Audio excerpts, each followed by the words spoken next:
Welcome to another episode of Doctors Building Wealth podcast. Today, Kenji and I are going to be talking about our big move to Puerto Rico in 2022. And we're really excited to share with all of you all of our thinking behind making the move and all of the things we're excited about doing in Puerto Rico and how we've made it happen over the last several months. So with that, let's dive right in and talk about Puerto Rico. So why Puerto Rico, Kenji? Yeah, so I think the first reason it's taxes, right? So you may have heard us say this before, but one of my biggest stressors was buying enough properties to shelter all of our income. That was what we did in 2021. It was a big growth year. We doubled our portfolio, but it involved a lot of evaluating deals, searching for deals, and we made some major purchases. Yeah, I want to highlight that. So for all the deals we bought, there were many behind the scene deals that we did not buy. And that's just the life of being a real estate investor, and a real estate investor in a hot market where there are lots of deals, but they're not all great deals. And so I remember how many weeks that we'd be literally in between meetings for semi-retired MD, looking at multiple deals at once, trying to decide and having conversations. And so the amount of work that went into just finding the deals that we ended up purchasing in 2021 was pretty astronomical. Yeah, and I just didn't want to buy bad deals, right? And so when you have this kind of pressure to buy, there's a good chance that you're going to lower your criteria, right? And something we teach all the time is that don't change your criteria. And I didn't want to have to change the criteria, and I wasn't going to. So it was like this pressure to go buy hot market, like you said, and not wanting to compromise on our criteria. And so those combination of things really was very, I don't want to say the word stressful, but at the end of the day, it was stressful. And for some of you out there who are wondering, like, how are we sheltering, or how have we been sheltering our income from taxes? Basically we did it for 7 years. Just go check out this article on Real Estate Professional, because Kenji has that status, and that allowed us to buy enough properties to be able to shelter our income from other sources. Originally that was clinical income, and then it shifted over time to be semi-retired MD income. And so what that meant was that we were constantly buying properties in order to get enough bonus depreciation to shelter that income. And so that has been kind of a treadmill feel for the last few years. And so we're excited to get off that treadmill and actually be able to have cash now, which is something that we have been cash poor this last year, because every dollar that came in really needed to go back into our real estate portfolio. Yeah, and if you want to learn more about REPS, real estate professional status, we do have a free guide. So you can get that at semiretiredmd.com/REPS guide. And I want to give you a few kind of deep dives into the tax structure in Puerto Rico, just so some of you understand exactly what we're going to be doing. So corporate tax is 4% in Puerto Rico. And so we are moving and starting a new company in Puerto Rico, and that corporate will be paying that 4% corporate tax rate. In the meantime, we will continue to purchase properties in the US, and that'll help shelter our real estate income that comes from our properties right now, as well as continue to build up additional losses that we won't need, because all our other income is going into Puerto Rico, and those losses will start to build up and create a huge tax shelter for if and when we ever come back to the US. Yeah, and just so you guys know, we did check with all of our professionals. We had tax accountants in the US. We had our lawyers. They all looked into it, and they came back to the same conclusion that we had, which is this is a no-brainer. So number 2 is the community in Puerto Rico. We are so excited. I can't even describe it, because I have really always wanted to have kind of a communal living situation where our kids were outside playing with other kids, where there was a community that was getting together all the time. What I don't want in my life is everyone gets home from work, stays in their house with their nuclear families, and doesn't hang out. And that was one thing I really loved about Hawaii, was the more of the community atmosphere. And I would say Puerto Rico has, to some extent, maybe even more of that. Yeah, it's a really amazing place. And the way it works in Puerto Rico is that there are actually a number of different communities. They call them bubbles. This is where all the entrepreneurs go to live. And they're essentially kind of these big, huge gated communities where the entrepreneurs gather. They can't go anywhere else, right? They're on the island, so they all hang out together. It's really an incredible thing. So when you have a party, right, it's like everybody shows up, and that's something that I love. I lived in places like New York where it's like you have so many different groups of friends, whereas in Puerto Rico, it's like you have basically one group of friends and we all kind of like spend time together. And what I was really remarkable was just the type of people that we were spending time with. I mean, these are people that many of you probably know because they're out there, they're public figures, and you are just literally just hanging out with them all the time. And so that was one thing that I really loved about that community. Yeah, I want to just give you a little bit more detail for those of you who maybe listen down the road and say, hey, I want to consider this as well. So there are some main communities. There's Dorado. There are a lot of people who actually live in San Juan in areas like Puntas Las Marias or Condado. And there are people living over in the Rio Grande area. And then there are people living down in Palmas del Mar. And we're going to be living in Palmas del Mar. And part of the reason for that is just the close tightness of everyone in that community. They are all truly in a bubble, whereas in San Juan, you can go out and you can meet with other people. It's a lot more like there's a lot more happening, but in Palmas, it's just a community and that's what's happening. And so we really like that feel to be able to have the closeness. And when we were down there checking it out in right around Christmas time, we actually got invited to multiple parties. So we were new people in the community going to multiple parties. We had somebody take us into the club where all, the pool is and the gym, and to show us around, and just people. Oh, we took our daughter took free surfing lessons with one of the fathers there who teaches all the kids in the community on Fridays. It just felt like everyone is hanging out, everyone is exchanging ideas, everyone knows each other. And we wanted that experience for our kids growing up, and then also for ourselves to be around entrepreneurs. So one of our friends actually who is considering moving to Puerto Rico has said that the community is really about brain dump. And Kenji, can you explain what she meant when she said that? Yeah, so it's the opposite of brain drain. So there are places where the young entrepreneurs, they leave because they want to seek opportunities elsewhere, right?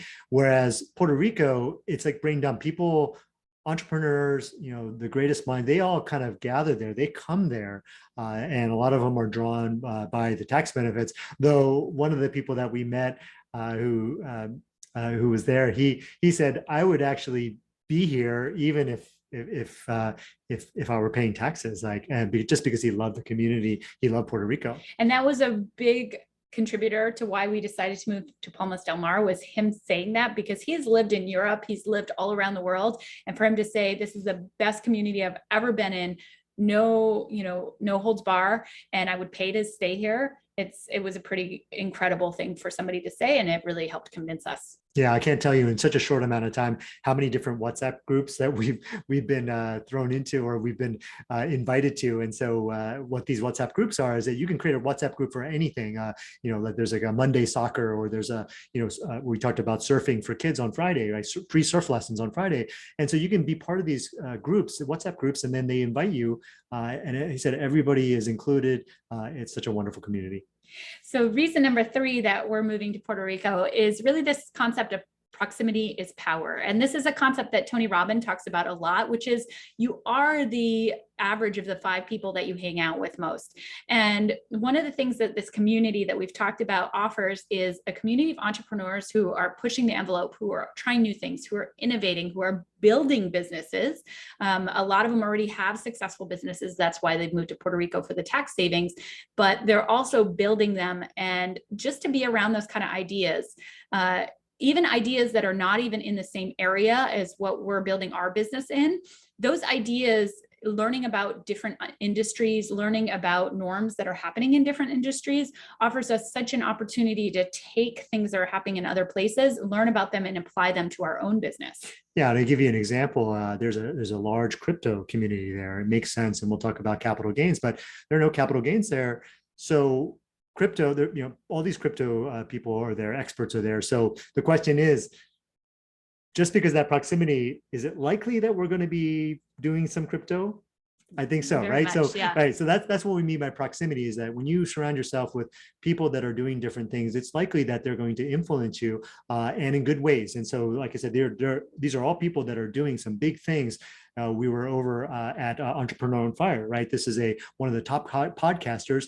Went over his house and spent an afternoon with him. It was really cool. And so again, this is the type of proximity that we will have, and how many people are on the wait list to get into Puerto Rico? You had mentioned about 8,000 Yeah, that's what we've entrepreneurs. been told, is there are 8,000 entrepreneurs who have already filed the paperwork to move their companies to Puerto Rico. So there really is a frenzy of people heading in there. And so I know our community is just going to continue to grow and grow, and to be even dramatically different a year from now. Yeah, and who else is there? Is Sunny Smith is there. Yes. So she also made the move for tax reasons. And so it's been really great. And even the short time that we were there, we actually spent a lot of time with her. Yeah, and as many of you know, we do a lot of Tony Robbins events, and there are actually 50 people on that WhatsApp group of people in the Tony world who are platinum partners like us, who are already there. So it does truly feel not only the proximity is power, but we already have a community of friends. It's just a really just plug and play, which is pretty remarkable. The next reason is about the outdoors. So Kenji and I really love nature. It's really, I mean, there's nothing we love more than going and hiking. And actually, I was raised in a community in Papua New Guinea and in the Pacific Islands where I was always outside, always playing as a kid, didn't have a whole lot of oversight. I built up confidence from that. I'm very convinced, because I was literally climbing trees by myself at a very young age. And so it means a lot to us to have our kids out there in nature, being active, to have that security of knowing that they can go outside and play with other kids. And we really actually don't need to worry about it at all, because it's in this community that is made up of people we know. And so one of the parties we went to in around Christmas time, literally our kids went and hung out with some other kids in a different room, and like we could be hanging out, talking to other business owners, and I didn't stress about it. I knew this is a community where everyone watches out for each other's kids, and it's not like you don't know what's going on. And so that gave me a lot of security, not only that our kids are getting more exercise, be outside, but also that they're going to be safe. Yeah, and I remember our first daughter, when she was 1 year old, we went to Australia, and we put her on, it was a field of grass. We just put her on the grass, and she had never seen grass before because we were living in Seattle. Right. And it was like January. And so it had been like, 5 months that you're indoors because it's raining all the time. Right. Right. So there was such a big contrast. That's not what we wanted for our kids. We wanted them to know what grass feels like and what it is. And so this is going to be an amazing opportunity, because they're going to be able to, like we talked about surfing on Fridays, they're going to be able to kind of play with a lot of other kids outdoors. And so that's, again, something that we really wanted for our kids, but also for us. We love the outdoors, like you said. Yeah. And we literally have a beach in front of us. So every single day we can be out walking on the beach. And Kenji's taken up beach running the last year. You've been doing a lot of that. So this is a perfect location for us to make sure that we're getting outside, we're getting exercise every day. And the beach is just so calming. Yeah. The next one is capital gains. So you heard Kenji allude to, there's actually an exclusion for capital gains, and it's a special thing that you need to pay to get.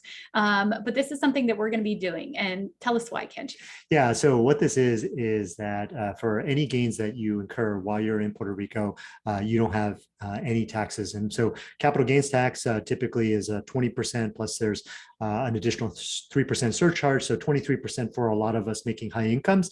And so that goes down to zero. And so anything that you make, so let's say in crypto, let's say you buy shares in a startup that goes out in an IPO and you sell it, any of that capital gain is tax-free, and that's huge. And so there's no question that that's something we're going to take advantage of. And we've always wanted to do other things. We've talked about asymmetric risk reward opportunities. What that means is that you take money that you have set aside that you don't need to live on, it's just extra money. You take that money and you invest it in asymmetric risk reward opportunities, and what that means is that it's higher risk, but it can be a huge reward, right? And the reward far outpaces the risk, and And so that is a great way for you to step up, take a huge step up in wealth, and something that we've been wanting to do. And so this will be a great opportunity for us. And not having to pay the capital gains is even sweeter because you can take up an even bigger step up in wealth when you hit those gains. Yeah, I'm really excited to be learning about something new and applying it. And then just the amount of crypto fund managers in Puerto Rico is pretty insane. And so I know we're going to have some of the brightest minds to learn from. And it's just going to be a different diversification play. And like Kenji mentioned, it's going to be high risk. So it's going to be money we're willing to lose. But I think that there is a lot of fun to be had and a lot of learning to be had as we expand ourselves and what we know how to invest in. So I'm very excited for that. And then finally, our sixth reason is that it's a great home base for us who are digital entrepreneurs. So we've been wanting to be digital nomads, and we started last August doing that, where we were just traveling. And this move to Puerto Rico really allows us to continue to travel extensively. So the rules are that you need to be in Puerto Rico for basically 5 months a year if you're going to be out of the US at least 30 days. And if you're not going to be out of the US for 30 days, then you need to be there over in Puerto Rico over 6 months a year. And there are a couple other potential ones, but those are not the loopholes we're going to be using. So I'm just going to cover these two potential loopholes. And for us, we really wanted to be in Europe a significant amount of time. And what this allows us to do is still be in Europe for a significant amount of time, still do our 5 months minimum in Puerto Rico. And we'll probably do more than that because again, community, all the other reasons we're excited to really move and be residents of Puerto Rico. So we'll probably be there more than that, but we actually have the freedom to be able to live this digital nomad life, continue to live it while having a home base.